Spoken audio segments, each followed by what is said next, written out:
If you don't focus on your diet when it comes to marathon training, I honestly believe you cannot reach your full potential. We all know consistency of running is the key to a good training cycle, but without the diet underpinning it, you're never going to see your best performances. Our diets, they're not perfect, but we really try. And so here's what we eat and why in the first 100 kilometer week of the training cycle. Are you still married to that dentist? Cut your teeth on paper tin, numb all of it. Baptize your boredom in Chardonnay. Your timeline's a mausoleum. Rory Linkletter here, Canadian marathoner. My tidbit of information for you is practice makes permanent. You've heard the saying, practice makes perfect. Instead, replace it with practice makes permanent. Whatever you practice is what you will become. So I try to create as many variables as I can, consistent across my life, that will help me produce the same results in training and racing. So for example, I get up roughly the same amount of time before a training run workout as I would before a race. I try to eat relatively similar before a workout as I would before a race. The night before a big workout, same idea. The idea here is to create consistency and patterns so your body knows what to expect so you can perform on demand. That is some golden knowledge from an Olympic marathon runner, by the way, Rory Linkletter. Thanks, Rory. Mary, come on.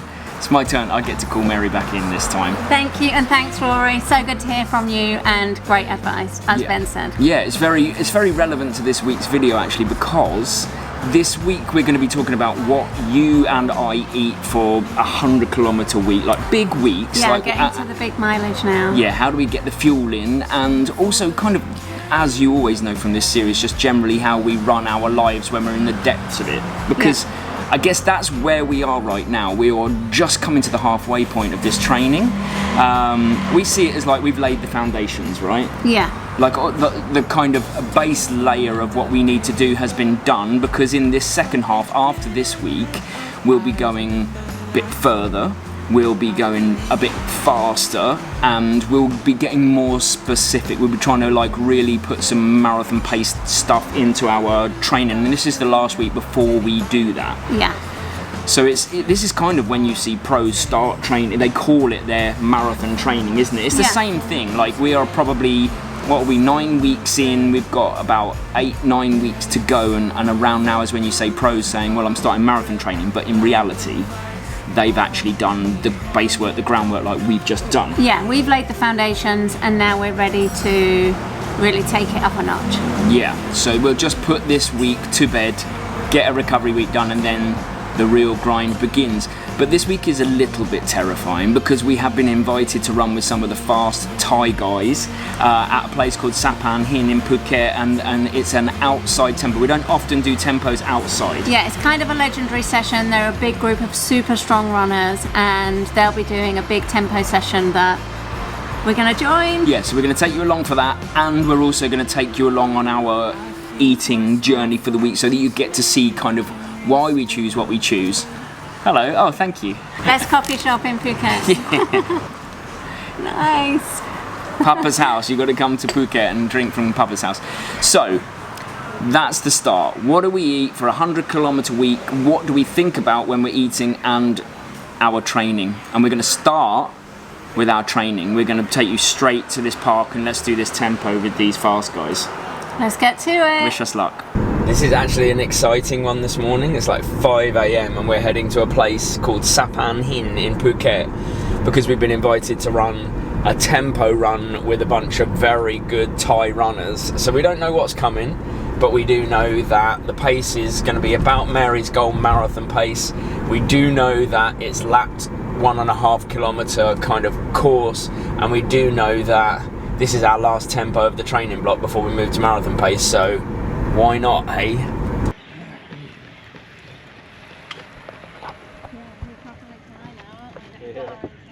We have our own table. Lawrence bought a table for us. Look at that. This is when you know you've made it in Thailand. You have your own table. And this is the loop that we're going to be going on. You know what? It's just nice to do something different on a Thursday run. We do a lot of our Thursday runs on the treadmill. but you have to push yourself out of the comfort zone and challenge yourself, and I think this will certainly do that. Some absolutely fast runners here. I also don't know how much we're going to be able to talk during this, considering we're going to be running 4-minute kilometers roughly, between 4 and 4:10 I hear is the plan. Oh, they've run up to us. Look at how neat that is. Bench, table, Mary. Just as I predicted, there could not be much talking to camera because these boys are serious. We were just standing there and then one guy literally counted down from 5 and bang, we were off like shot from a gun, straight into a 4:09 kilometre. Now for context, it was around 30 degrees Celsius and high humidity, so a 4:09 in my mind feels more like a 3:50. Any talking to camera was going to send my heart rate into the realm of no return. The route was a really simple and flat 1.5 kilometres, so you could just dial in and switch off. And as the sun rose, more and more runners jumped onto the train, and still not a word was spoken. There was this feeling of controlled focus. Mary was smashing it as well. I think they were pretty impressed. So we're probably about 7 kilometres in. The heart rate is top of zone 2, but it's feeling hot. So we're all hanging on, we're all managing, it's good. Great to have a bunch of great runners to run with. And the sun is coming up, so it's lighter now. As the heart rate steadily rose, the effort felt harder, but still just about manageable. We usually break our tempo sessions into intervals rather than a 10 kilometre or 11 kilometre chunk, but it's great to push the body into unfamiliar territory sometimes. Keep it guessing.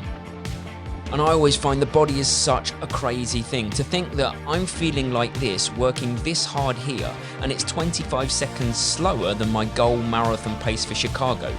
That heat and where we are in the block contributing to that. But I know how the process works, have to have faith. So I stopped when they had about 1 lap left and Mary tagged back in because I was already near my 15 kilometres for the day, and you cannot be skipping a cool down at this age. Overall, great session, would repeat, just maybe not regularly. How did that feel? Yeah, it was really hard, but it was amazing. Like, it's really good training mentally, so good to run with a group as well. A strong group, right? Yeah, felt quite good, so yeah, so glad we did it. Yeah, we were ticking along. I think they did about 14 kilometres at 4:10 and then wound it up to just a sub 4-minute kilometre on that last one. So now we're cooling down and the day's done, and it must only be before 7 a.m. 15 kilometres for the day done. Boom. That was a punchy session. And we've also got a really cool treat because we're going to go for breakfast now at a place called OO Farm, which is, I think the owner, Lawrence will tell me more in a minute, but the owner is like a passionate runner, done a ton of marathons across the world, I think. So he's got lots of memorabilia and things in there. So it's a little runner mecca in Phuket, which is pretty cool. Let's start with breakfast because hands down, breakfast is the best meal of the day. And if you disagree with me, you're wrong. It's just a fact. There's probably a scientific paper out there somewhere. So we start with oats. Always, this is the base layer of all of our breakfasts. I don't know how much we actually have. Do you know? No, we could have weighed it. Yeah, I can weigh it. I can weigh it right now. Way! I put it on screen how much we reckon we roughly approximately have. Then we just have a bunch of fruit. So we have the apple, we have mango, we have pineapple, and we have banana.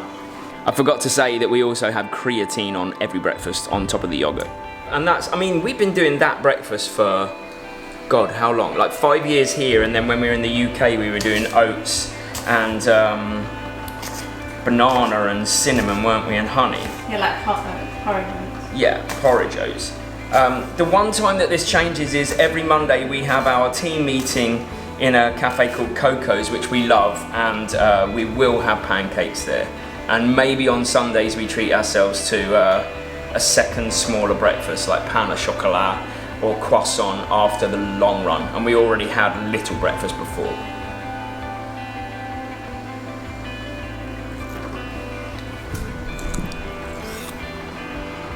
I've got to have my bit. I'm the apple girl.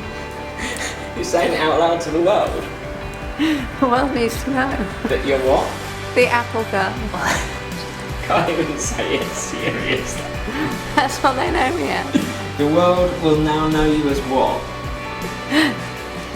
Hi, I'm Mary and I am the apple girl. I know we're British, but actually we don't drink tea.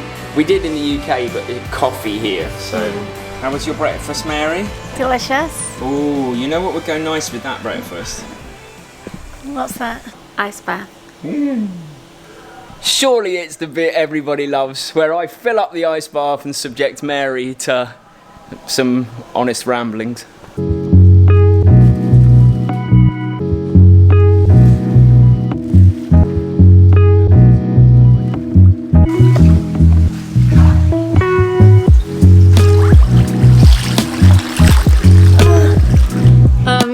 Okay, hi, welcome to my Ice Bath Honesty segment. We're coming up to halfway through the training and yeah, it's been a disrupted block, but I feel like I've got back on track in the last half of it, and this week actually has been really strong, and I think my kind of mantra at the moment is be brave, because that tempo session terrified me. Like, I've never done marathon pace practice outside in Thailand because it's so hard and your heart rate can go wild, but it was such a good opportunity to run with that strong group of Thai runners, and it's quite a legendary session that they do at the park. So it was one of those where I knew it was going to be on my limit, like 4:10 pace for around 10 kilometers volume, but I just thought, be brave. That is what you need to hit for your marathon pace. That is what you need to practice, and doing it early in the morning on a flat course like that and just trying to dial in and run with a group will really stimulate the race and pushing on with the pace even if it feels hard. And in this block I want to achieve something I've never achieved before, a sub 3-hour marathon, so I've got to do things I haven't done before, and this is the perfect chance to do that, to be brave and to kind of block out the noise and just crack on and work. And I'm going to try and carry that forwards now into the second half of the block. Not do anything stupid, obviously. Getting to the start line is the priority, but just being brave and believing in myself and going into sessions with the mindset that it might be hard, but I can do it. I feel like I'm fueling really, really well. I just don't want to dip into that hunger and weakness when I'm trying to get double run days in and, you know, being up near and at 100k over the next few weeks. I just want to feel good and feel energized. Yeah, I think that part is going really well, and my sleep's been really good, so I think that is partially down to the getting the fueling levels right for the amount of training I'm doing. So just gotta keeping on with that and keep pushing forwards.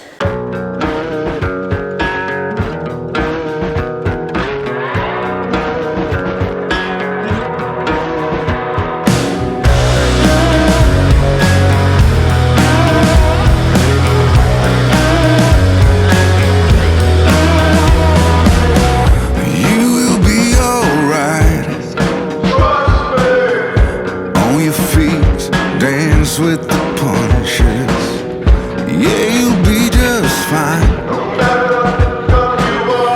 Cut the crap, move to the country, down by the riverside. You live your life on hold. When you gonna learn from your mistakes? You think you're in control. Yeah, right. And suddenly you're the guest of honor at your own funeral. At your own funeral.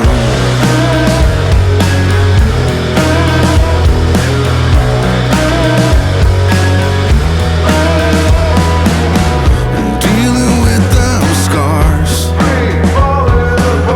you gotta learn how to cope with the monkeys. It's very cool. It's like a little alcove of all things running, and like the trophies here. Look at that monster trophy. We meet on the other side.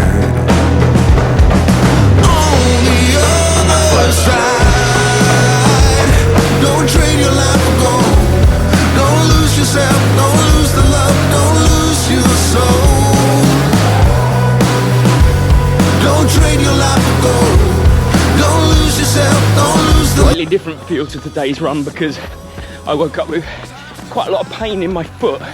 Kind of come from nowhere over the last couple of days and not taken any risks, and it was the really hilly run today. So we found a still hilly but slightly less hilly course, just kind of while I try and diagnose this.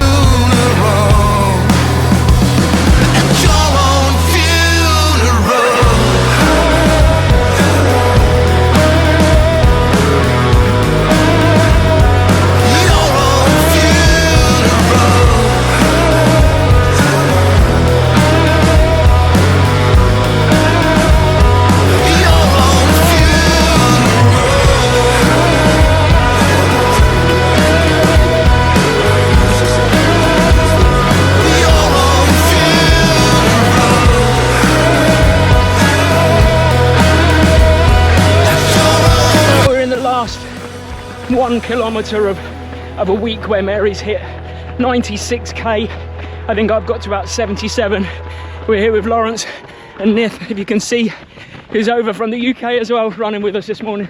So a nice introduction to Thai long runs. But generally, yeah, it's been another decent week in the bank, recovery week now. Just need to get through this last 500 metres. You got a DJing coffee this morning at the end of the long run. And fresh kale juice. Yeah. When it comes to lunch, here's what we think. Like, does anybody else feel this way? This is how I feel. Lunch is just a segue to get me between breakfast, which I love, and dinner, which I love. Like, I've never enjoyed lunch necessarily. It's just, I see it as a function. So I suppose our meals reflect that. If you have a look at this is rice and omelette. So in Thailand they call it khao kai jiao. They usually call it baby food. I eat it all the time. Mary's got it here. And I suppose we use it as it's fuel. We've got a running session later on today, but it's also function. There's rarely meat in our lunches unless it's leftovers from the night before. Generally there's carbohydrates as the center point of our meal, and then there's some kind of protein and sometimes vegetables, and it's as simple as that. It's no frills, and I guess that's kind of how we like it. And then we just move on and we have our dinner, which we love. And we'll have an apple. And we will have an apple. Chicken wrap. Go on then, do a chicken wrap. I'm not rapping on YouTube. Do a chicken wrap on YouTube. No, stop it. It's not happening. What will be the first line of the rap? Chicken strong. Chicken strong. Chicken strong. Just finish the line off and I can put the camera down. Chicken strong. Chicken long. Chicken long.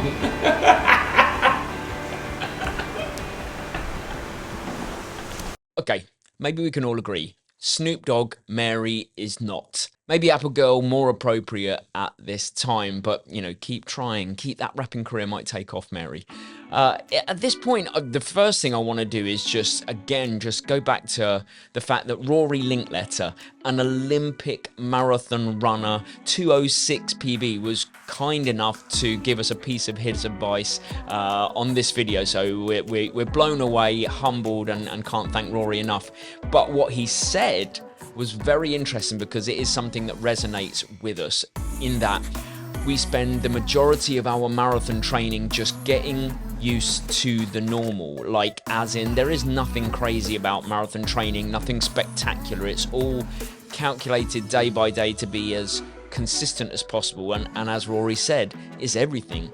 It's food. We know we eat the same meals before the long run. We know most evenings we have similar meals to the week before and the week before because we know it works for us in our running. And getting used to that, kind of training your body in not just the running, but in all of the ways that you can, like with what you're going to eat, when you're going to eat it. Those are things that will really pay dividends on race day, and I really believe that. So actually at this point we should probably just quickly touch on what we eat in the evenings as well. We really only have a couple of rules when it comes to our evening meal. I call it dinner, by the way, but Mary calls it tea, and I'm right, of course. The rules are we can have treat meals once a week, and that's things like processed food, like pizza or burger or whatever. It's fine. And the rest of the time food gets cooked from scratch. No preservatives, no extra sugar or salt. Fresh cooked meals with carbs at the center. So sweet potato, rice, the usual. So with those 3 meals throughout the day, we're generally not hungry at other times. So we manage to avoid snacking. And if we're really in need of a snack, then apples work, and Mary makes a healthy banana and oats flapjack that also does the job nicely. No crisps, sweets, chocolate in the house. I am too weak and I would definitely eat them if they were here. So nothing mind-blowing here, but those are our simple rules. So you've got like a well-rounded idea of what we eat throughout the entire day. Ultimately, this is the point at which I see we've just laid the foundations. We put the groundwork in. We haven't even built the house yet. That's where I see where we are in training at the point of this video is we've done 9 weeks of laying foundations of what we call the base blocks, where we get good at tempo. We start doing lactate threshold. Our long runs are around a half marathon, but no more. Now we're moving on. So after this week, when we recover, we're going into the build blocks. The long runs get longer. There might even be some marathon specific work in there.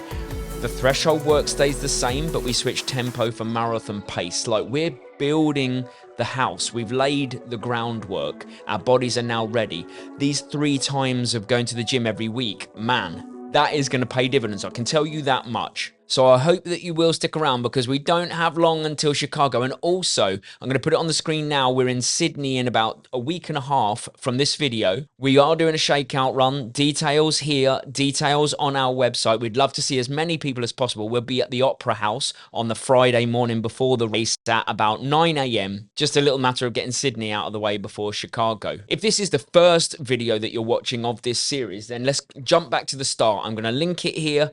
Start as you mean to go on. I'll also put this week's latest video up that's doing pretty well and I think is pretty helpful. If you haven't subscribed, then consider doing so. And if you are the OG, as always, if you are here until the end of this video, let us know by writing in the comments, Apple Girl. Mary will be delighted to be forever known as Apple Girl to the wider world. So let's make her dream come true. Thanks for watching.